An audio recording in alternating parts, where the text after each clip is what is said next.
O tema de hoje é aprendendo com os erros de Jonas. Eu creio que você conhece a história, deve ter ouvido falar, ou se você nunca ouviu, vai ouvir hoje. Jonas foi um grande profeta de Deus, um profeta a qual recebeu de Deus uma missão de ir até uma cidade pregar que aquela cidade seria subvertida em 40 dias. Mas Jonas não obedeceu a Deus. E o texto da nossa meditação está lá em Jonas, no capítulo 1, a partir do versículo 1, que diz assim: Veio a palavra do Senhor a Jonas, filho de Amitai, dizendo: Dispõe-te, vai à grande cidade de Nínive e clama contra ela, porque a sua malícia subiu até mim. Jonas se dispôs, mas para fugir da presença do Senhor para Tarsis, e tendo descido a Jope, achou um navio que ia para Tarsis.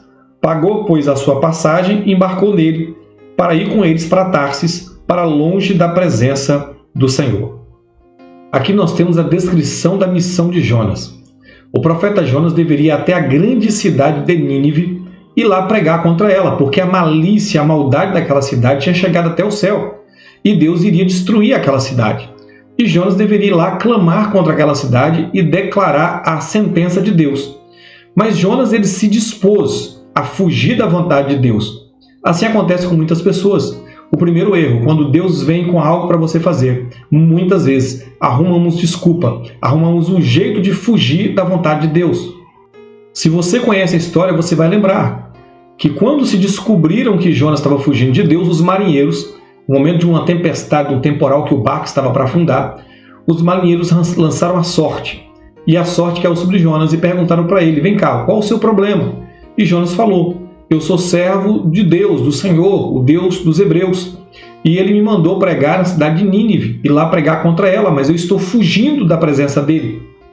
Eles perguntaram: e agora, Jonas, o que nós devemos fazer? Ele falou assim: olha, me lancem no mar. Lançaram Jonas no mar, ele foi engolido por um grande peixe. Eu creio que você conhece essa história, você já ouviu essa história. Mas você sabe que a história não acaba aí. Depois esse peixe, esse grande peixe, vai vomitar Jonas na praia. E lá Jonas agora vai cumprir o propósito de Deus e a vontade de Deus. É o que nós vemos na continuidade da história. Diz o capítulo 3, a partir do versículo 1. Veio a palavra do Senhor segunda vez a Jonas, dizendo: Dispõe-te, vai à grande cidade de Nínive e proclama contra ela a mensagem que eu te digo. Levantou-se, pois, Jonas e foi a Nínive, segundo a palavra do Senhor. Ora, Nínive era cidade muito importante diante de Deus, e de 3 dias para percorrê-la. Começou Jonas a percorrer a cidade caminho de um dia, e pregava, e dizia: ainda 40 dias, e Nínive será subvertida. Os ninivitas creram em Deus, e proclamaram um jejum, vestiram-se de panos de saco, desde o maior até ao menor. E olha o que diz o versículo 10. Viu Deus o que fizeram, como se converteram do seu mau caminho, e Deus se arrependeu do mal que tinha dito que lhes faria e não o fez. Jonas foi pregar a cidade. Ele começou a anunciar que Deus iria destruir aquela cidade. E o texto está nos afirmando que a população inteira de Nínive creu. Se você continuar vendo o texto na sua Bíblia, você vai ver que não foi apenas a população, mas o rei, os príncipes, os soldados, todas as pessoas se converteram de tal maneira a Deus, que Deus se arrependeu de destruir a cidade. Lembre-se, as misericórdias do Senhor é a causa de nós não sermos consumidos. E esse foi o motivo pelo qual Jonas não quis ir pregar a Nínive, porque Jonas não queria que Deus perdoasse aquele povo. Jonas não queria que aquele povo se arrependesse. Não havia na vida de Jonas misericórdia. E esse é o maior erro da vida de Jonas. Uma pessoa que não tem misericórdia para com as outras pessoas. Veja o capítulo 4, a partir do versículo 1. Com isso, desgostou-se Jonas extremamente e ficou irado.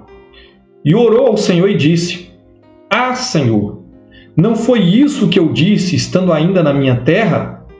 Por isso me adiantei fugindo para Tarsis, pois sabia que és Deus clemente, misericordioso e tardio em irar-se, e grande em benignidade, e que te arrependes do mal. Peço-te, pois, ó Senhor, tira minha vida, porque melhor me é morrer do que viver.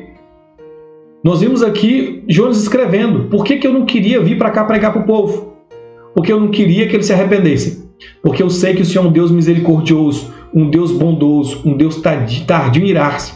E se esse povo se arrependesse, o Senhor iria perdoar eles. Por isso eu fugi. E Jonas agora fala: Deus, me mata, eu não quero viver mais. Irmãos, veja, a falta de misericórdia de Jonas era tão grande que ele preferia morrer do que ver Deus perdoando aquelas pessoas. E nós precisamos aprender com esse erro de Jonas. Nós precisamos aprender a respeito da misericórdia. Deus é misericordioso. A misericórdia dele é a causa de nós não sermos consumidos.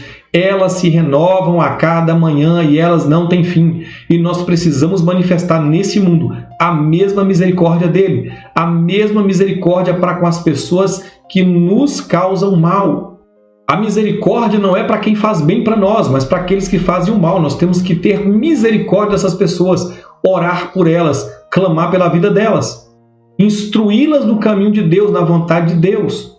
Quando eu conheço a Deus, eu sei que Ele é misericordioso. Olha o que diz o Salmo 145, versículo 8. Benigno e misericordioso é o Senhor, tardio em irar-se e de grande clemência.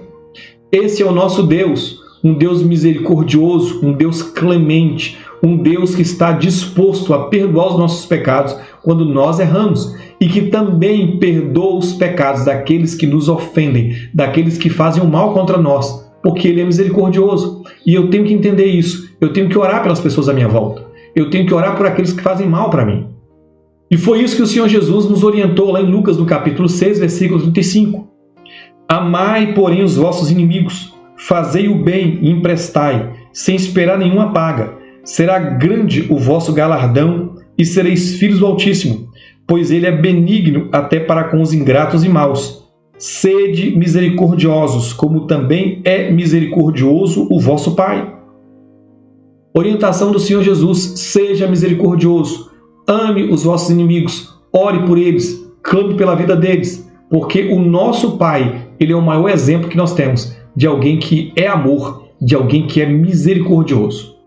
Mas por que o Senhor Jesus orientou isso? Porque um dia vamos ter que prestar conta diante do tribunal de Cristo.